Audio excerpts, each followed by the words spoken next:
Hello, everyone. Ron here from L.T.L Tutoring Central. I hope you're having a great day so far.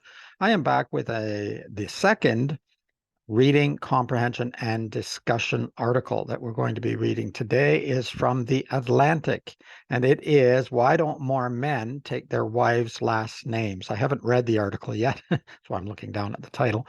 And I like to come into the articles cold, so to speak, so that I'm reading them for the first time, that you're probably seeing them as well. And that way my comments are off the cuff or off the top of my head, whatever expression you would like to use. Just before we jump into the article, don't forget to hit that subscribe button. It helps the channel a lot, and it's really not very painful for you to just push that subscribe button. There are other ways to help the channel. You can check in the description. There are ways to donate to the channel, but also your comments, your suggestions. And this is this series rather is very interesting. So you should try, if you want to engage with it and ask questions or give your point of view on specific parts of the articles, etc. That would be very interesting. So now I'm just getting ready to share my screen and bring up the article here. So why don't more men take their wives' last names? The vast majority of U.S. adults think a woman should give up her maiden name when she gets married. So that's the way it's been done for a long time in North America and many other areas. I don't know what it's like in your country. You can let me know. In the run-up to marriage, many couples, particularly those of a more progressive bent, will encounter a problem. What is to be done about the last name? Some have attempted workarounds. The Smiths and Taylors, who have become Smith-Taylors, Taylor-Smiths, or more creative Smilers. But there just isn't always a good, fair option. While many straight couples fall back on the option of a woman taking her husband's last name, same-sex couples have no analogous default. And so it is that even after generations of feminist progress, the expectation, at least for straight couples, has remained. Women take the man's last name. 72% of adults polled in a 2011 study said they believe a woman should give up her maiden name when she gets married, and half of those who responded said they believe that it should be a legal requirement, not a choice. In some states, married women could not legally vote under their maiden name until the mid-1970s. Oh, I was not aware of that. That I had not heard of before. Also, I find it strange that it should be a legal requirement. Now, this is in the United States. I'm in Canada, of course. I don't know of any polls in Canada, so I'm not sure if it would be the same. I don't think it would be exactly the same, although it might lean in the same direction. The opposite, a man taking his wife's name, remains incredibly rare. In a study of 877 heterosexual married men, less than 3% took their wife's name when they got married. Wife's name, sorry. When her fiance Avery announced that he wanted to take her last name, Becca Lamb, a 23-year-old administrative assistant living in Washington, D.C., told me that at first she said no. It shocked me. I had always expected to take my husband's last name. Someday, I didn't want to do anything too out of the norm. So yeah, sometimes I think a lot of the time we have certain expectations, or they're sort of roles we play, or things that we do all the time, and we just expect that's the way it's going to continue and that's the way it's going to be. And we don't really want to rock the boat. We don't really want to change it up too much. Probably, well, initially, probably just it's an automatic response, and then maybe because you think, well, what will other people think? And that, But the prospect of a married man adopting his wife's last name hasn't always been so startling in Western cultures. In medieval England, men who married women from wealthier, more prestigious families would sometimes take their wife's last name, says Stephanie Kuntz, a professor of marriage and family history at Evergreen State College. From the 12th to the 15th century, Kuntz told me, in many highly hierarchical societies in England, it's almost a tongue twister there, and France, class outweighed gender. It was common during this period for upper-class English families to take the name of their estates. If a bride-to-be was associated with a particularly flashy castle, the man, Kuntz says, would want to benefit from the association. Men dreamed of marrying a princess, she says. It wasn't just women dreaming of marrying a prince. Very interesting. Yes, I could see that, especially in a class society. That does, I comprehend it. I was going to say it makes sense, but does a class society in itself make sense? No, but if there's already one there, I can see why that happened at that time. In America today, many men tend to have the same hang-up about surrendering their last names, says Brian Powell, a professor of family and gender at Indiana University Bloomington, who has studied attitudes toward marital name changes. They worry they'll be seen as less of a man, and it seems they're probably right. In a forthcoming study, Kristen Kelly, a doctoral student working with Powell, presented people with a series of hypothetical couples that had made different choices about their last name and gauged the subject's reactions. She found that a woman's keeping her last name or choosing to hyphenate changes how others view her relationship. It increases the likelihood that others will think of the man as less dominant, as weaker in the household. Powell says with any non-traditional name choice, the man's status went down. The social stigma a man would experience for changing his own last name at marriage, Powell told me, would likely be even greater. Okay, it's a little bit surprising to me now. Now, mind you, was this all coming from the 2011 study, or was this something else? Because we're 2023 now, this article I just saw. So it is a little bit surprising to me now. The article I'm not sure I thought it just came out. Okay, now I've lost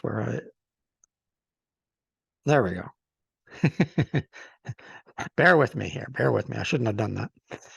Yeah, it is a little bit surprising to me that it would be that powerful still, because things seem to have changed a lot in the last, well, really, I thought for the last couple of decades at least, but maybe not so much. Of course, the man takes wife's name solution, like hyphenation and the last name mishmash, is imperfect. Even though it may turn gender convention on its head, a plus for some couples, nevertheless, one partner is giving up his name and, in a sense, losing a slice of the person he was before he got married. It comes with other challenges too, because so few men opt to change their name. Couples who make the unconventional choice are well aware they'll stick out, eliciting questions for as long as anyone can remember their names before marriage. Lamb told me that there was no way for her husband to casually take her name. It would be a big deal no matter how hard she tried to play it down. And I didn't want my marriage to be a political statement, she said. But by thinking this way, Lamb said she knew she was perpetuating the same norms that she felt stuck in. Men don't take their wife's last name, Becca's husband, Avery, told me, because they lack examples of other men doing the same thing. When we told the people in our life that I was taking Becca's last name, some said they didn't even know you could do that. For some couples, it comes down to the particulars of the various name options before them. When he and his then girlfriend decided to get married, David Slusky, an economist based in Lawrence, Kansas, carefully considered what a name change would mean for both him and his future wife. At the time, he was a management consultant about to transition into academia, but his wife was already in graduate school, publishing academic papers and building a reputation in her chosen field. Your name is your brand, Slusky told me. And when I got married, I happened to be at a moment in my career when rebranding wouldn't really hurt me. Once he had that thought, Slusky says the choice was easy. For Jonah Geller, not sure if I'm saying that right, who also took his wife's last name, the choice came down to making sure both surnames survived. His ex-wife, they have since divorced, Debbie, was the last Geller likely to have kids, but Jonah was the first of 3 siblings. I figured one of them could worry about our last name. The decision, he says, brought him closer to Debbie and the rest of her family. It wasn't until the very end of our conversation that he mentioned the other reason he wanted to change his name. My last name used to be, I would say that Falk or Falk. Oh, I see. He said sheepishly, pronounced phallic. Yes, I can see why he might want to consider taking his wife's or his wife to be last name. Caroline Kitchener is a former associate editor at The Atlantic and the author of Postgrad 5 Women and Their First Year Out of College. The Atlantic, this post originally appeared on The Atlantic and was published, well, there we are, July 25, 2018. That's what I was looking for up above. It's down here. 2018, not that long ago. This article is republished here with permission. All right. I'm not publishing it. I will provide you with a link to this for as long as it stays up.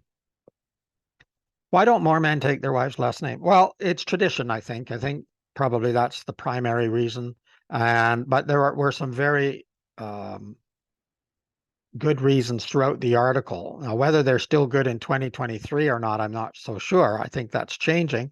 And I think that sometimes people just keep their own names, and sometimes people still do the tradition and the woman takes the man's last name, and obviously there are some that do it the other way around, and then there are the hyphenated ones. But I always wonder with the hyphenated ones, what do you do when the next people get married? Because then if you keep hyphenating your names, it's going to get quite long, and it starts to become a little bit confusing. One thing that wasn't mentioned in this article that I thought about when I read the title, because my wife and I did quite a lot of genealogy a number of years ago. I haven't kept up with it as much, but we did a lot of genealogy. And looking back in the genealogy tree, because our ancestors come from Europe, primarily Scotland, England, Ireland, that area, for both of us, you went through the last name and you could find lines. And that would also work if everyone was taking the woman's last name. But if everyone's doing something different, that might make that more complicated too. Of course, today with all our technology, I'm sure that there's workarounds. But it was a thought that crossed my mind. Wait a minute, that's how we followed family trees, and that's how we created trees as well. And I know that now some of the programs allow you to do a lot more with it, so that you can put in adoptions and other things and still have the tree organized in a way that's useful. But I don't know how far that goes. I'm not sure. I haven't kept up with it. Let me know what you think. Let me know what happens in your country in the past and how it's going now. I'm going to just stop the share there so I go back to the full screen, because I think it's a very interesting topic. I'm not sure that it makes a huge amount of difference. I don't think that a man's strength or virility or goes down because he takes his wife's name or any other name. I think a name is just a name. I think we can get caught up. My own personal opinion is we can get too caught up in all of these little things that don't matter. As long as people are treating us with respect, you can call me any name you like. Now, the problem is I might not know you're talking to me if it's a name I don't recognize, but I've had lots and lots of people call me thinking they're calling me my name, and it's not really my name. It doesn't bother me at all. If it's brief, I don't even bother to correct. If we're going to have a longer conversation, I'll make sure they know that my name's actually Ron, not John or Don or some other name. It's usually something that rhymes with Ron, but sometimes it's something completely different. I don't really mind one way or the other, as long as you're treating me with respect. But you let me know what you think about the name changes. It is something that a lot of couples, they think about. And I think also if you're in business, if you're in business and if you've both or one of you has been in business for a long time and you have all of your information, materials, advertising, all of that sort of thing out there with your maiden name on it or with a name that you've adopted somewhere along the way for a long time, you may not want to change your name because it's easier to maintain that name. And so there are lots of things to think about. For some people, it's easy and it's just automatic. It's tradition and it doesn't affect them in any other way. So that's not an issue. But for others, there can be other considerations. Let me know what you think. Check the description below for other links. And also don't forget to hit that subscribe button. Like the video if you liked it. Give it a thumbs up. That also helps. And hit that notification bell because that will let you get notified when there are new videos coming up. Put your comments, questions, things like that down below. This is reading, comprehension, and discussion. It can be listening as well. All of those skills can be practiced with these videos. Until the next time, keep learning, keep having fun. It's Ron from L.T.L Tutoring Central. Bye-bye for now.